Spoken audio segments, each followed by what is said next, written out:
All right, well, let's jump right into it today. Today I have a special treat here because the boys at CrossPolitic invited Jonathan Leeman onto their show, and he accepted, and they got into it. And so this is a remarkable interview, in my opinion.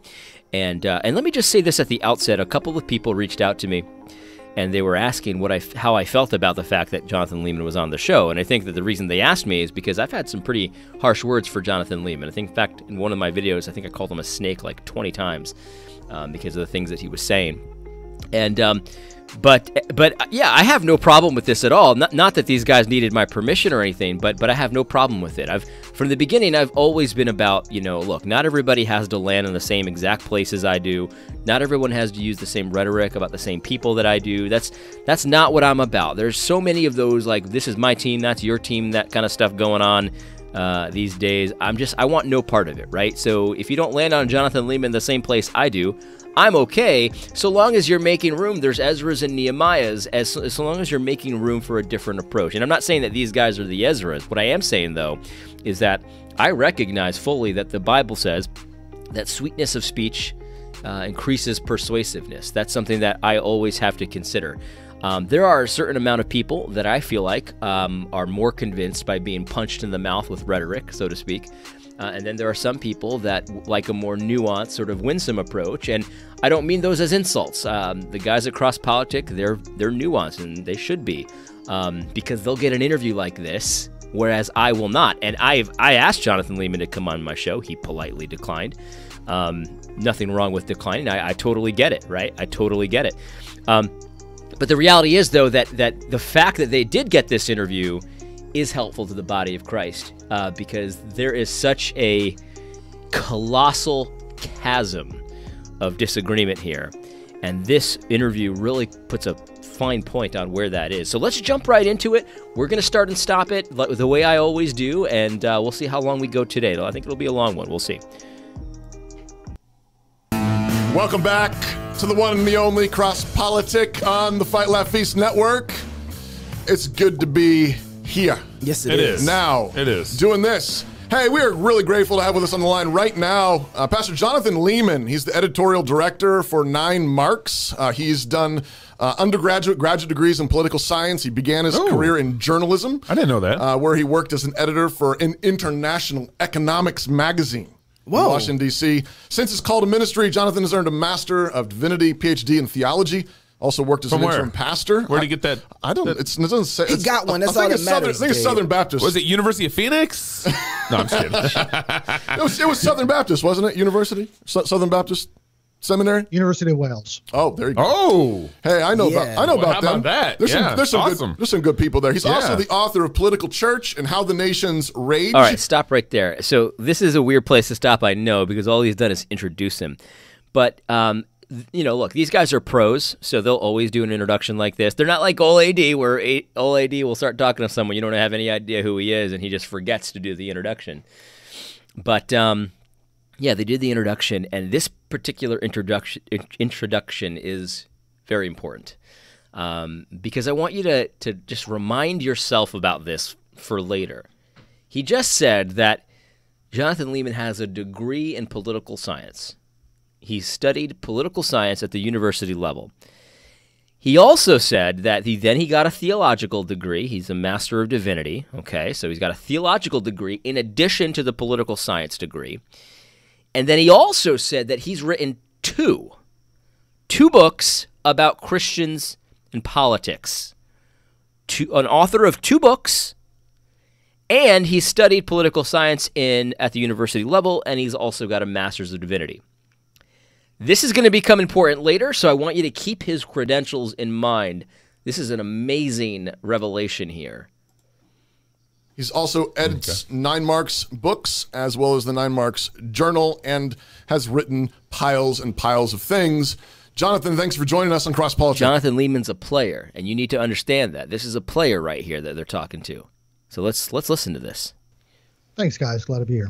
And just for audience, he actually has seen some CrossPolitic before. A couple minutes. And he came on. He came on the show. So, like, there's another, like, gold star. Yeah, if you have a producer, fire him. They should have got you a lot more shows than 2. And the listeners should know that Toby warned me anything that happens after the tape begins is my fault. Some lovely little banter here, you know. So some banter. there's been a meme going around. Maybe you've seen it. All right, stop right here. Okay, so I want you, while Toby is speaking here, I want you to look at Leeman's face. Because I think what you see in Leeman's face is instant regret. I regret this decision immediately. The interview's about to start. Look at Leeman's face. You know, maybe the 10th mark of the church should be meeting for church. He can't even look. Listen, I'm no expert. I'm no expert on body language, but instant regret. Regret. So maybe just to set this up, did the California government have the right to order John MacArthur's church to shut down in-person indoor services? I understand that a government has the authority. Let me borrow a couple of categories that I read from Doug Wilson. Okay. Right? I see what you did there. Yeah, you got that? Yeah. You like that? Yeah, this is very smart by Jonathan Leeman, in my opinion. I hope you didn't get my previous videos on Jonathan Leeman to make you think like he's a stupid man. No, he's not a stupid man. That was a very smart. You can see how comfortable he is right now because he thinks he has them here. And I understand why he thinks that, because I remember at the time when Doug Wilson was on CrossPolitic, or maybe it wasn't CrossPolitic, but and he was kind of laying out his case for the government having that authority in some regard. I disagreed with it at the time. Doug Wilson used some weird example about a fire, burning in the church, and so the government would have the right to shut down the church so they could put out the fire for the safety of the parishioners. And that was a really weird example because it's it's like an obvious, like, of course you're not going to be at church if the building is burning, but it's not because they have the authority to tell you to leave. It's because you're not an idiot, right? Like, and the similar kind of example about, Japanese coming to bomb you or something or other. Again, a similar kind of thing. It's like, it's not like you wouldn't be at church, but not because the government has the authority to shut down church, but because it would be stupid for you to meet at church in the middle of a war zone, like in a way that's flamboyant and that kind of thing. So I don't know. It just those examples didn't make any sense to me. And I said so at the time. I know a lot of people think that I'm in lockstep with everything Doug Wilson's ever said. I find him amazing, and his work is fantastic and helpful. But no, I'm not. And at the time I did a video, I was like, yes, I disagree. I don't think that's actually what he should have said. But even at the time, Doug Wilson was saying, he was kind of like, listen, he's a nuanced guy. He loves nuance. He was saying, look, if it comes out that this is really not a big deal, then they lose that right? They lose that right. If it comes out that it's similar to the flu or something like that, they lose the right to shut down church. He was even saying that at the beginning. Jonathan Leeman takes advantage of, in my opinion, a blunder from Doug Wilson. Now, I think it's a little weird that Jonathan Leeman would use that here because, this is not Doug Wilson's media branch arm or anything like that. I know I've heard that on the internet somewhere. Someone said this is his media arm, but it's not, so it's kind of strange. But, listen, he's happy with himself. He's pleased that he's going to score some points here, but it's going to go downhill pretty quick. I understand that the state has authority, as he put it, I think drawing on the magisterial reform tradition, Protestant tradition, in circa. Listen right? to this. Like, he's dropping words here. He studied this, man. He's studied political science. He's got an MDiv. He's written 2 books on this. He's talking about the magisterial reform tradition. He gets it. He knows. Around sacred things. That's going to become important later. I'm sorry. Circa sacra, right, around sacred things, not in circa, in sacred things. Right. And insofar as the state has authority over bodies coming together in ways that are in some sense safe, and so we respect zoning regulations, we respect fire codes. Insofar as state has authority, circa sacra, around sacred things, I think it's acceptable. And I think I'm agreeing with an early article I read from Doug Wilson here to at least temporarily ask the congregation, or not even say not ask, require a congregation, I mean, up the ante there, require a congregation to at least temporarily stop meeting. Like if there's a crowded fire, if there's a fire in the church or something like that. Yeah, I would say if there's a fire in church, at the very least, that's an odd, Yeah. I think most of us would agree that's the reason that's kind of an emotionally easy one to use is we all recognize if there's a flaming, Yeah, the building's on fire. You can see the flames. We're all going to run out. Right. We all feel that. We all agree. But let's not make the threat so Right. So and that's kind of what I said at the time. It's like it's not really about. I mean, that pragmatically, yeah, you don't go to church if it's burnt to the ground or it's burning to the ground. That would be really silly. But you would still meet with your church on the Lord's Day. I mean, obviously, you wouldn't do a Zoom conference call. You'd still meet with the church on the Lord's Day. I mean, and again, that's not the governor saying that you can't meet. It's like, you don't want to die. you don't want to kill yourself. Like I don't know. Like to me, that always was a weird example. And Jonathan Leeman's kind of showing that it's a weird example. But even the example Jonathan's going to choose that's a little bit less obvious is still a very weird example. Imminent. Let's suppose it's Japanese bombers potentially flying over San Francisco, and the government saying we need To evacuate. blackouts Evacuate. in the evening. Yeah. So churches in San Francisco and San Jose and all that cooperate. Let's even say obey the government for the next few months or however long this goes to not meet in the evenings or at least meet in the dark in evenings. Right. So yeah, I think there's a limited authority a church, the government has to say to a church, hey, don't gather, please, for your own sake, so that you may continue to gather in the long run. But this is the thing. Like, I want to make sure to make this clear, right? So Jonathan Leeman is granting to the government, and if you remember where he gets this in his article, he gets this from I think the passage in Genesis where he talks about, if a man's takes a life, his life is required of him. In other words, the capital punishment verse. That's what his article said. That's where he gets this. And so he's extrapolating all kinds of powers to the government from a verse that doesn't on the surface seem to have anything to do with that. And he's using these strange examples like fires, like bombers, bombing runs, and that would be a very complicated argument or case to make from the scripture that we have. That's a very complicated case to make, in my opinion.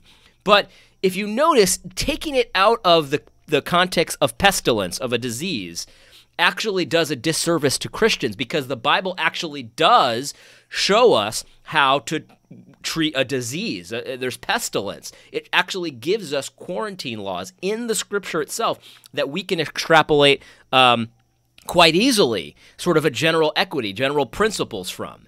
And the general principle is that you actually do have the right to quarantine sick people so that they don't spread disease. Like, we can extrapolate that in a very direct, easy kind of way. The general equity of the quarantine laws make a lot of sense. You don't have to do these weird things about bombing and fires and somehow connect it to capital punishment. Like, that's a very weird, complicated argument to make that apparently Jonathan Leeman's thought very carefully about, which will come to play in a minute. But we don't have to do that. Like, we don't have, because we actually have a law that's so close to the situation, a quarantine law, a literal quarantine law in the Bible that we can say, oh, I can see how that applies. You quarantine the sick. Plus, it makes common sense. Plus, it fits naturally. And so it's just so bizarre to me. And this is what I said the same thing. Look, I'm not playing favorites here. I love Doug Wilson, and I don't like Jonathan Leeman at all. Right? I think he's a snake. There's 21 times now. But it doesn't matter. Like, if a snake or a guy that I really love is making an argument that I think is silly, I'll tell you that I think it's silly. By the way, the guys pick up on this right away.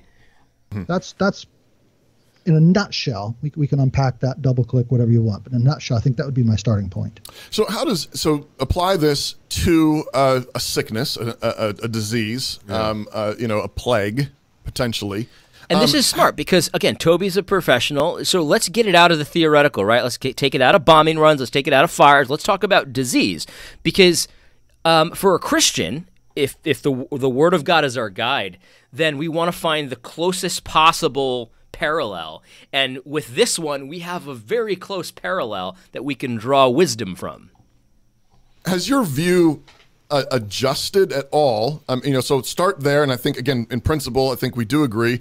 But how does the information we have change your response? So and maybe just apply it specifically to hey, this is the bubonic plague.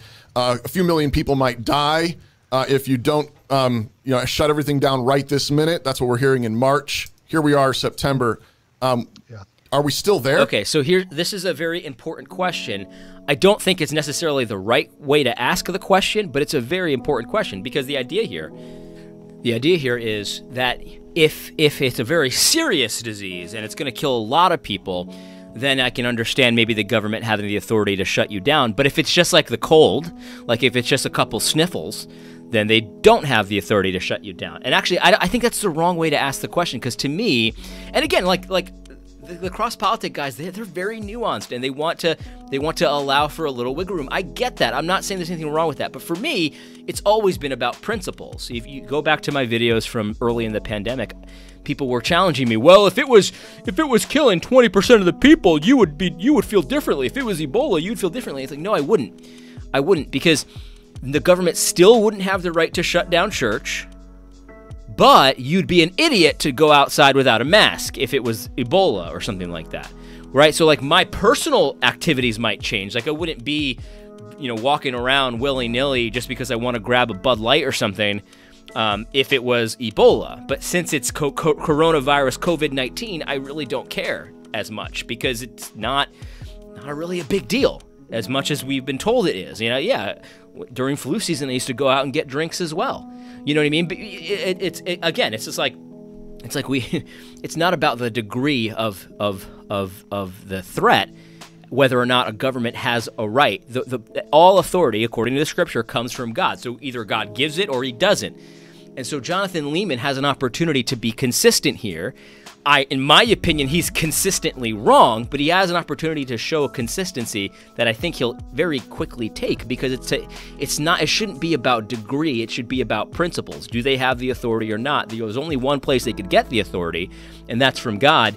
I would argue that the Bible very clearly does not give the government the authority to shut down the worship of God for an illness if people aren't ill. If you are ill, of course, you can be quarantined, but that's the extent of it.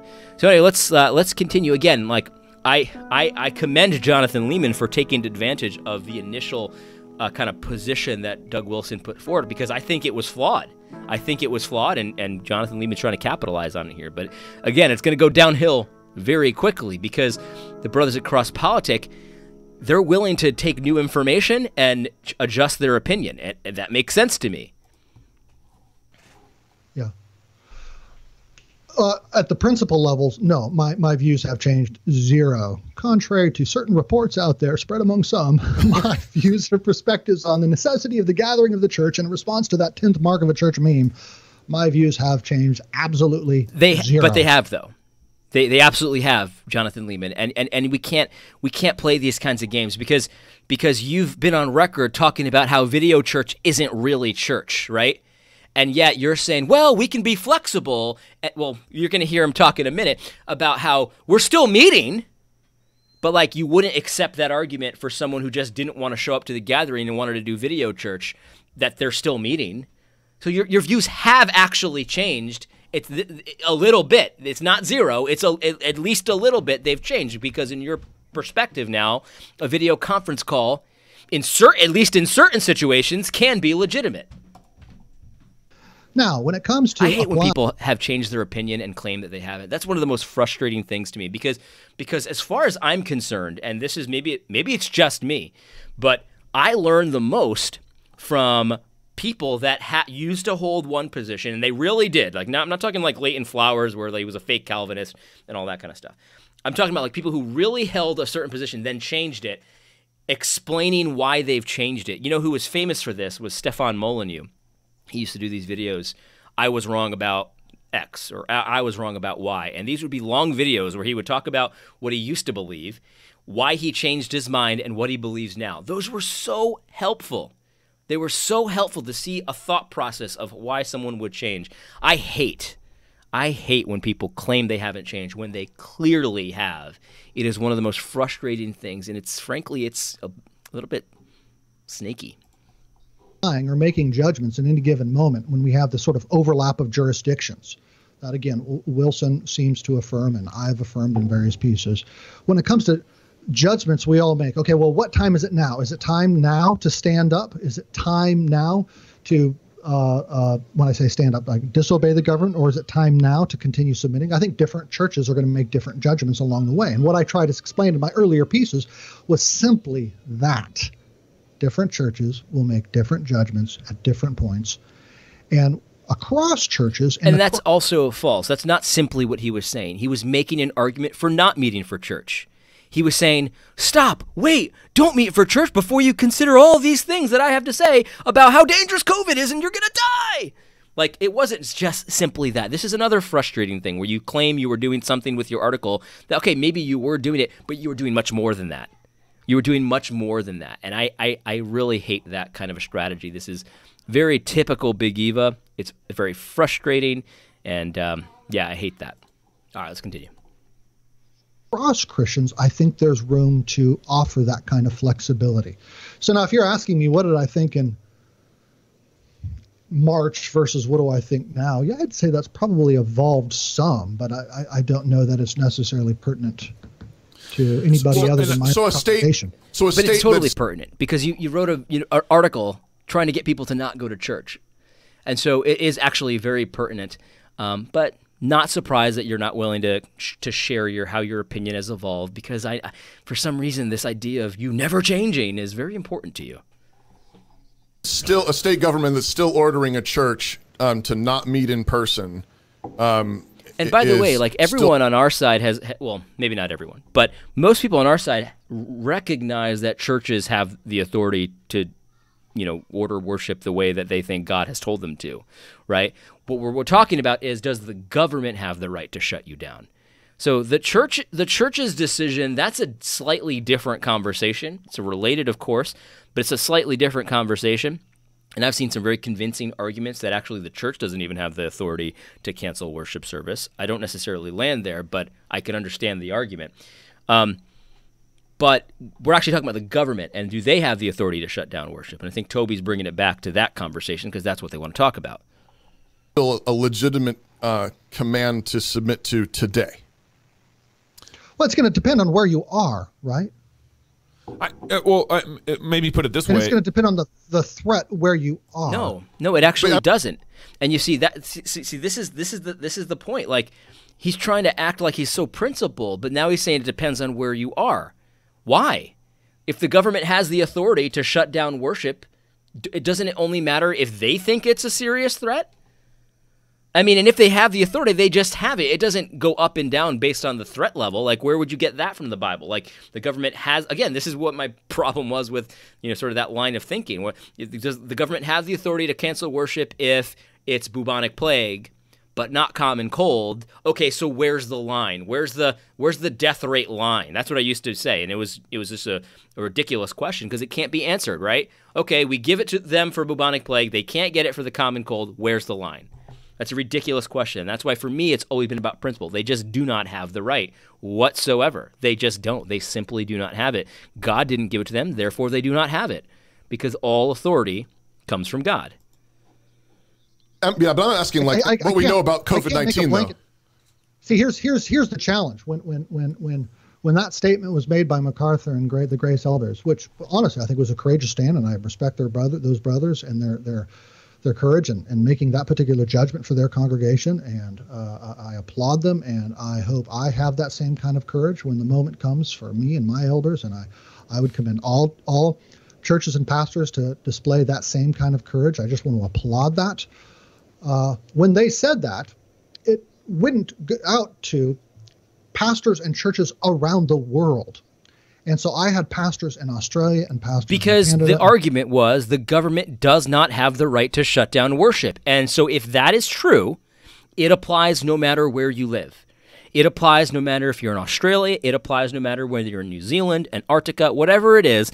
If the government does not have the authority to shut down worship, which is the case that's now being made in that regard, they said they were wrong about this, and now they understand that it does not have that authority, then it doesn't have it no matter where you are. So you have to actually prove that the government does, in fact, have the authority to shut down worship if they think it's too dangerous for you. That's a very difficult case to make. In fact, I would argue it's impossible to make.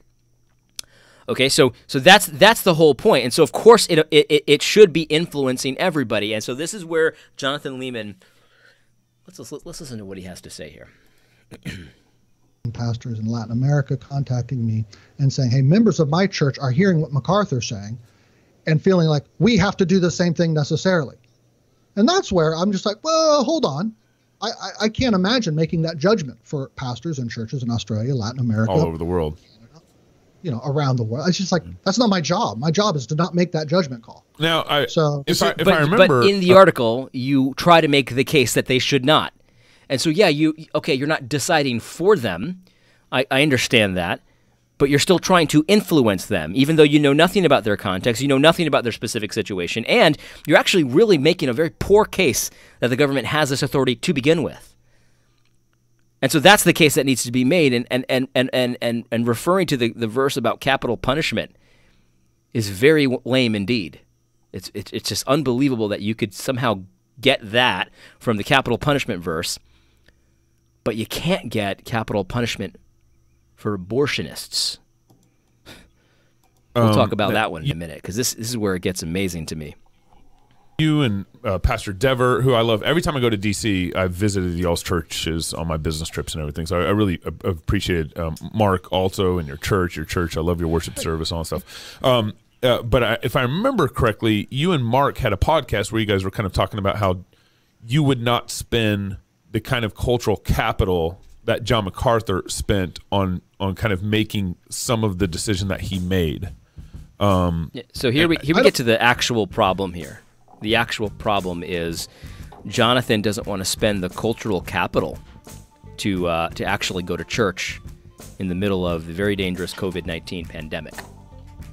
That's what it really is for him. He doesn't want to look bad for the world, because he's making the argument that he's going to have to look bad to the world later, so he doesn't want to look bad to the world now because he doesn't think he'll have the capital to look bad and be convincing later. And this is all completely bizarre. It's a bizarre way to decide whether or not to obey God's commands. This capital idea, where you have a certain amount of capital and you have to gain capital and you have to earn capital and then you spend capital. Like, none of this makes any sense. None. Absolutely not. He's going to try to make it make sense, because he's going to bring in, like, what do you do when you're counseling a couple that's about to divorce and you got to spend capital, and he's going to make some strange case about it, about counseling. But in this case, we're actually talking about obeying God, right? Because Jonathan Leeman, at least Jonathan Leeman from previous years, would say that you have to go to church, right? Like, being part of a church is part of being a Christian. Like, you have to do it. It's not about how you feel, how dangerous it is, how like, you have to go. I don't remember that. I remember saying that in my article. I don't remember that. I don't remember that part of the conversation. But yeah, sure. Because I said that in my article. Mm-hmm. Yeah, my point there was recognize that making a judgment. I mean, frankly, it's like anything else a pastor does, right? You recognize that you have a certain amount of capital to spend. Let's suppose you're dealing with a troubled marriage, right? Sure. A husband and a wife who are angry at each other. They're each blaming each other. You got to kind of step through that situation wisely. And you kind of have your own assessment of who's to blame in this problem, but you're not entirely positive.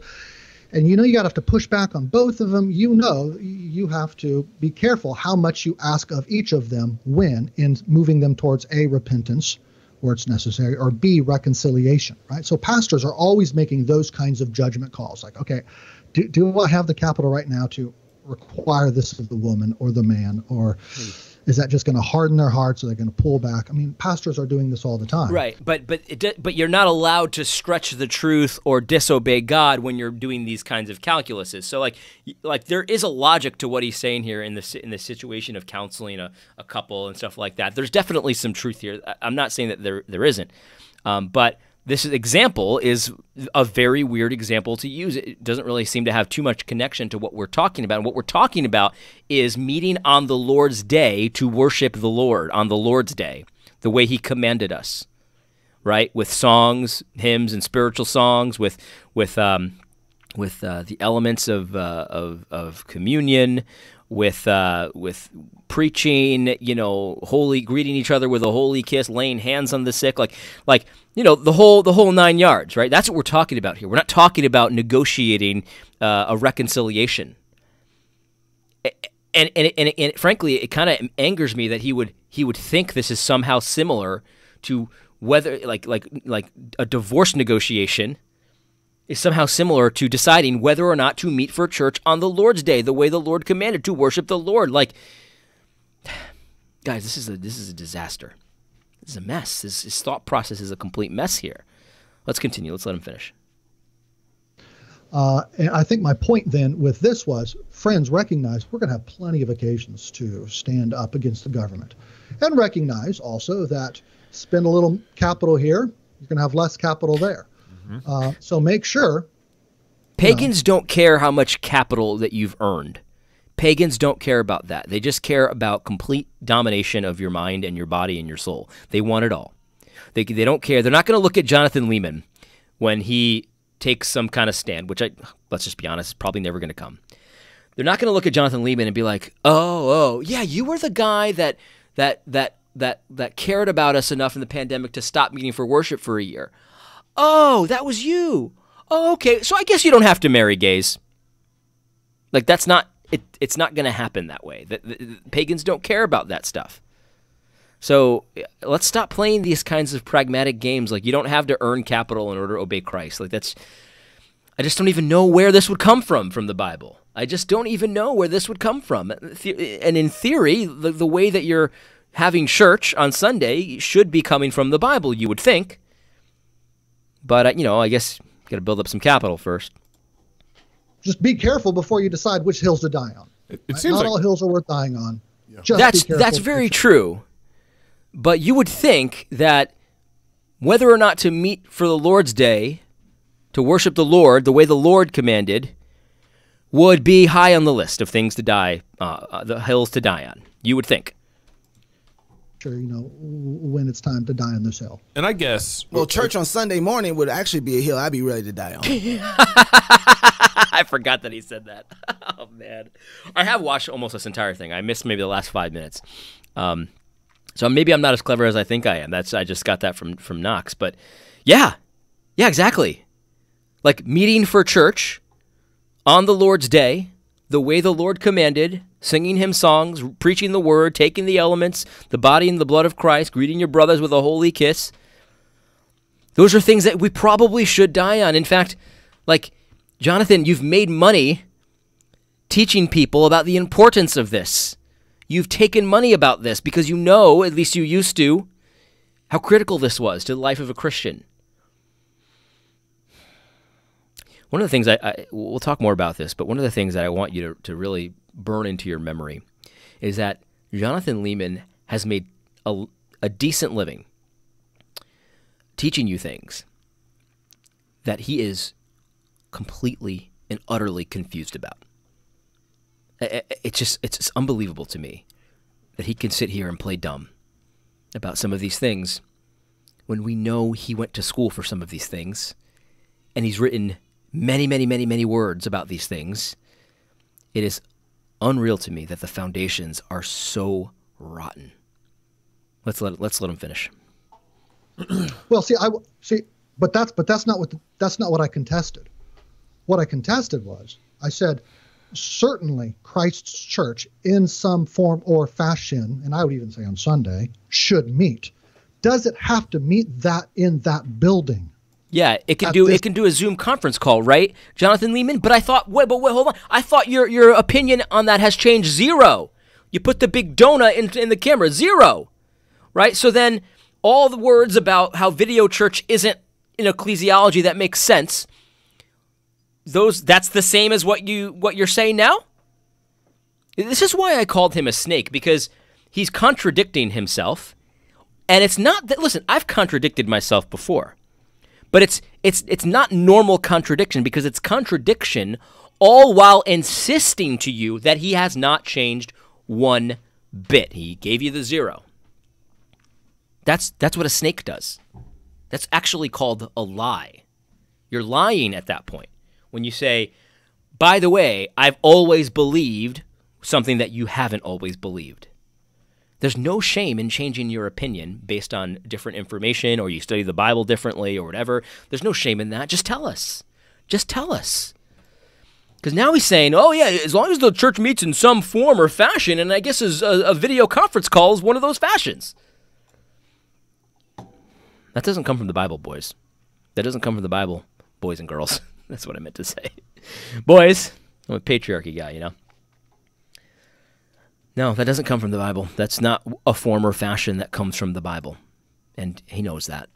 And he knows his opinion has changed on that, but yet he wants you to believe that his opinion has changed not one bit. And that's why I called Jonathan Leeman a snake. This time with all the membership. That's where I said, okay, we can be a little flexible. Okay, how are we going to cut this diamond? And the way I'm contesting in the article, or the original article, is we don't have to cut it right here, which is we have to meet in this building altogether. Well, no, we could find other ways to meet. So yeah, I would agree with you, Knox. I think Christians should do all they can to gather. Absolutely. Okay, how about step one? If you're this is the thing that just frustrates me to no end about liberals. And Jonathan Leeman's a liberal. Okay, there you go. He's a liberal. If you're saying we should do all we can to meet, I've got a first step. I know that, call me crazy. The first step to doing all you can to meet is to freaking meet. Done. Ain't nothing to it but to do it. I mean, call me crazy. As meeting and gathering together right now, Jonathan, at your church? Have you guys decided to do that? Yeah, we meet outside, kind of in a field right next to Green Belt Baptist Church. You. They've kindly provided their space. We're a church plant. We ordinarily meet in an elementary school, and since the elementary school shut down entirely, what's annoying about this. He's meeting for church, and yet he's trying to soothe your conscience to not meet for church. That's evil, man. That's messed up. March or whenever, we've had to go elsewhere, and so right now we're meeting in a field next to Green Belt Baptist Church at 8 a.m. So right and early. So part of my question is still kind of going back to John MacArthur, not to pick on those guys or to kind of make that the focus. You can see like Knox here. I mean, he's laser focused on this because I think he sees a lot of the things that I'm seeing here. It's like, so you're meeting for church, and yet you write an article convincing people that it's okay to not meet for church. As long as you do a Zoom conference call. Well, you know, why not just a regular conference call? Forget Zoom. You don't need Zoom. Why do you need video? The Bible never said you needed video, right? He's like Knox is I personally, I think Knox is kind of just like, what? What? Because trying to work through a few things, and I think they're right in the center of it, so it's helping us work through kind of a litany of different things here. And we should all be praying for him. I absolutely today. And we pray that the government, or the judge rather, would find in their favor. Yeah. When they decided to go ahead and make the decision that what they see happening with COVID-19 not really being this is kind of strange too. Like I didn't notice this the first time I listened to it. So he's praying for God to have the judge rule in their favor, but he thinks that the government has the right to tell them to shut down. So if the government has the right to tell them to shut down, but yet he's praying for God to rule in their favor, do you see the mess this is? This is a disaster of logic. There's no logic to this whatsoever. Like, why would you ask God to rule in an unjust way? Like the governor to rule in an unjust way. If it's just for him to shut down church because COVID is too dangerous, then to pray to God to not rule in the governor's favor would be unjust. Why would you pray to God to rule in an unjust way? Can somebody explain that one to me? Like, I don't get that. I don't get that. If MacArthur broke a law that was just, then MacArthur should be punished for breaking the law that was just. My argument is not that. My argument is that Jonathan MacArthur was breaking a law that was unjust, decidedly unjust. In any capacity, the government does not have the authority to try to do what they did. They did it. John MacArthur decided to disobey that. He did nothing wrong. It is not wrong to disobey an unjust law, especially when it's concerning the worship of God. Can somebody help me out with that? Like, how is it okay to pray for an unjust result? Jonathan Leeman, I'm supposed to be nice today. Is deadly or is a threat as the government has said it was, and they decided to meet. Did the federal government still have the authority to regulate their services? The way I understand authority is that no human authority has absolute authority. God alone has absolute authority. All human authority is necessarily relative, right? Right. Authority is something that we don't possess intrinsically. It's something that we are given. And the government is given authority for certain times in certain places. Right. And throughout life, and many times, various authorities come into contradiction, right? So yeah. I use the example, I think in an article, maybe another article, the state says you're abusing your child and you're saying, no, I'm only spanking my child. Well, one of them is right, okay?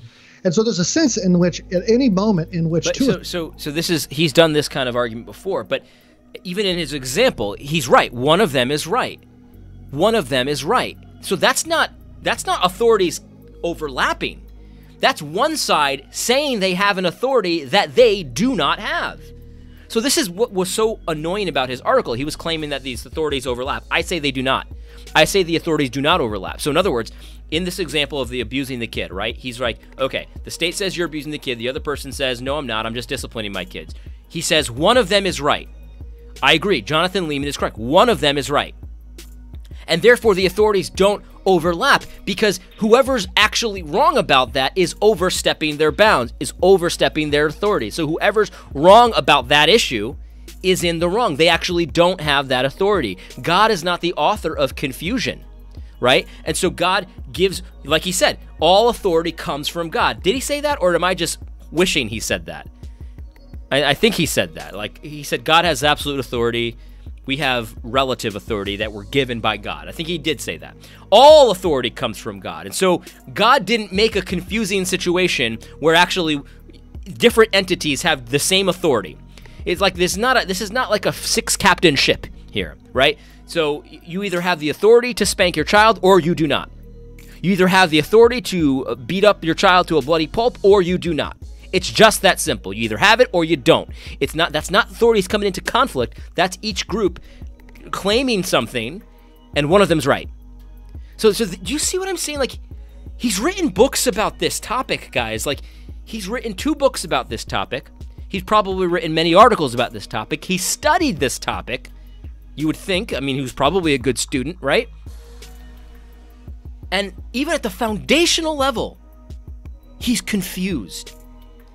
I just find this unbelievable. This is going to come into play even more later because he's going to make some statements about things he's never thought about, which it's just, I have a hard time believing that he's never thought. We'll get to it. Authorities come into conflict. There's no final, on earth at least, they're right or they're right. Sure. It all sort of depends on the final judgment. So what we have in this moment is 2 authorities, the church and the state, coming increasingly into contact or conflict. Yeah. Right? And in one sense, Knox, the final you asked me, is it right, or do they still have the authority? And I'm kind of like, well, that's going to finally be revealed on the last day, and each church is going to have to make a judgment for itself about how we are to act right now.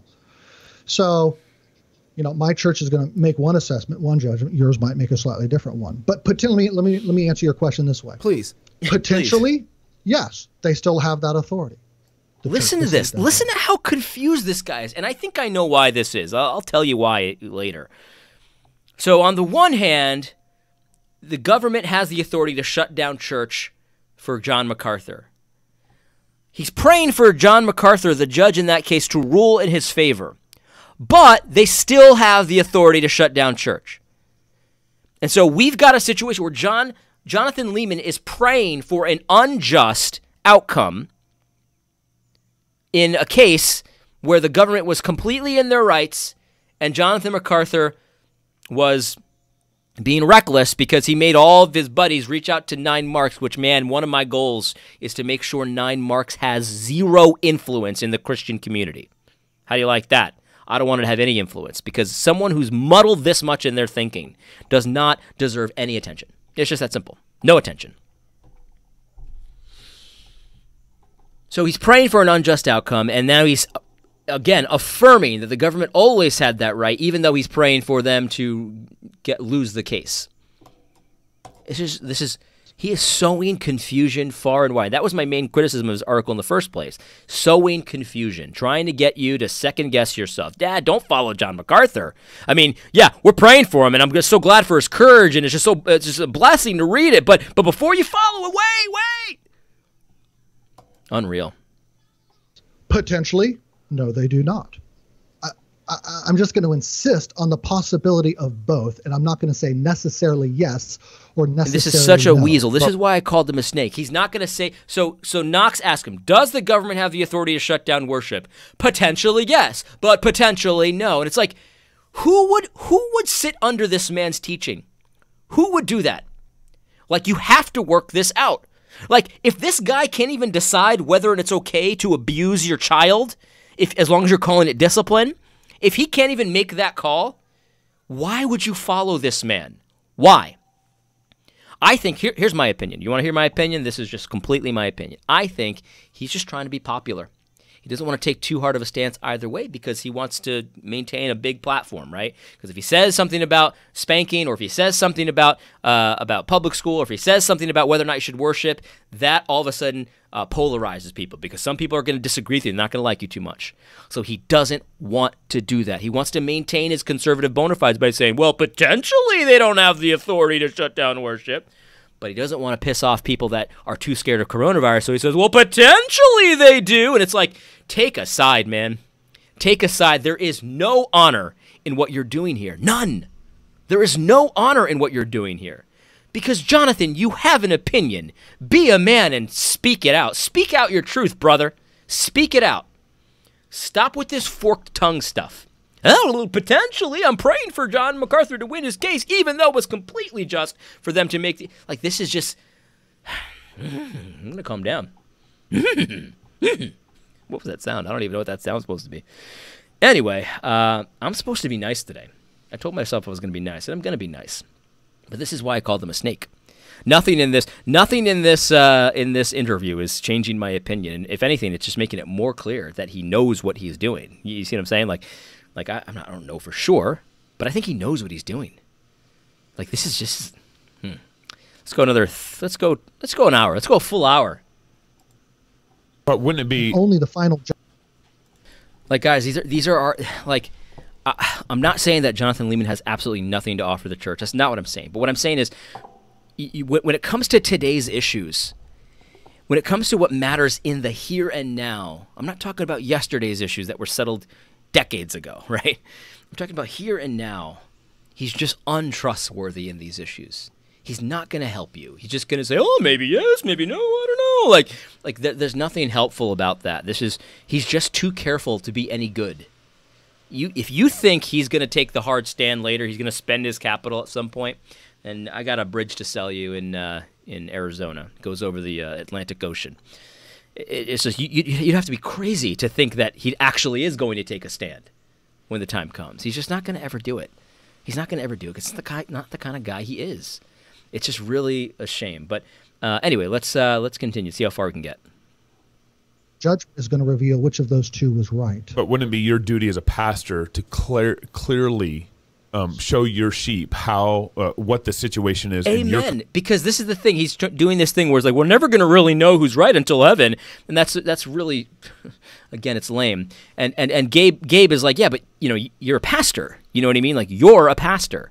And so, look, just because people are going to follow you and maybe you don't know about their context, like, you still have to decide for your church, which makes your article so sick, because you're meeting for church and you're writing an article about, well, hold on a second before you meet for church. Wait! It's just really disgusting. Congregation in that moment, in that time, to say the government is wrong. Well, if you and your fellow elders believe it's the state has overstepped or been unjust, and where it's stepped, yeah, absolutely. That is your duty as a pastor to do so. I'd like to go back a little bit to even just sort of some of the assumptions I think behind this. And I in some of you were kind enough to respond to an article I wrote back in May, and we had a little back and forth in the comments on my blog. And one of the things that I was pressing on was I think we, in many ways, have backed ourselves into a huge corner in this country where we have allowed the government to exercise. I do believe that they have a right to punish evildoers, but the government's job is primarily in the realm of what I would describe as punitive justice. That's what the sword is for, to punish evildoers. They can, or retributive. Exactly. Yeah, So they've done something, and it must be done back to them. That's rooted in the Genesis 9 death penalty law and restitution laws and so on. But I don't believe that the Bible gives the government preventative powers, short of what I would call sort of imminent threat. So you have the shooter across the street. Right. There's a certain kind of preventative power that says you block off this intersection. You can't go here. The bombers are coming. Whatever. So there's I would say, maybe a very, very slight sliver of preventative there, but it's primarily punitive. And all of the building codes and health codes, and I mean, I don't mind them advising, but to fine, punish, shut down, imprison over those, regulate. I would say all of that is overstepping biblical law. Right. So the idea here is that, building codes, that's something that people have said, well, you agree with building codes, and so therefore, you can't have church for a year. It's like that. It's just nothing to do with each other. Like, yes, I think building codes are fine, but only to establish like negligence in the case of someone getting hurt. Because if you have a building and doesn't meet code and nothing ever happens there, like no one ever gets hurt, you built it fine, everything's fine, it just maybe doesn't meet the code, but for whatever reason, nobody's ever gotten hurt in that building, then nothing should happen to you. You skirted the system, good for you.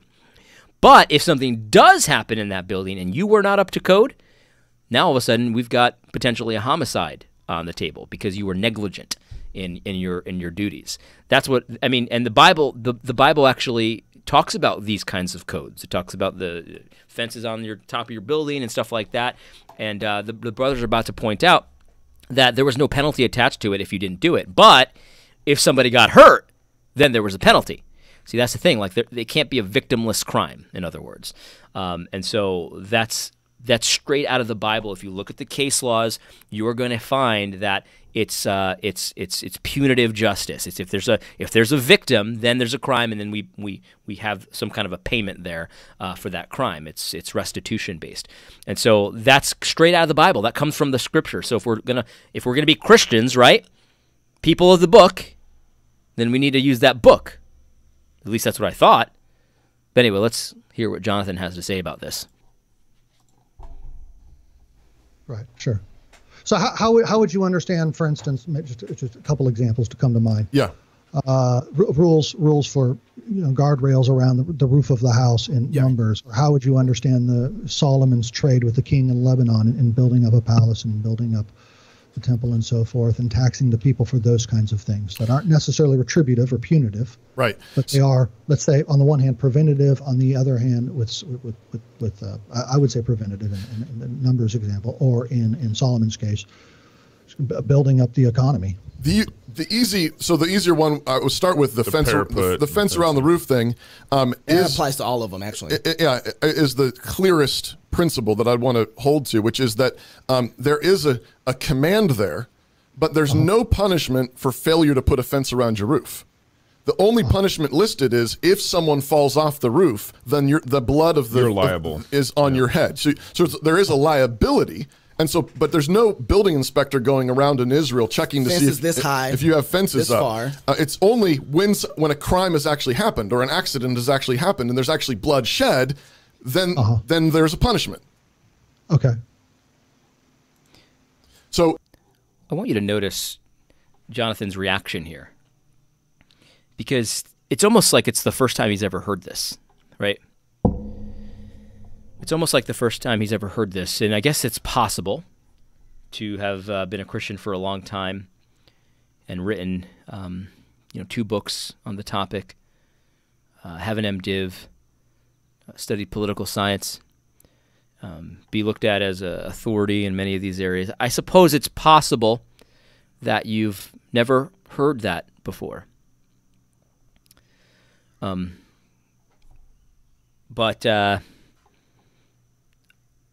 I'm struggling to figure out how that could be.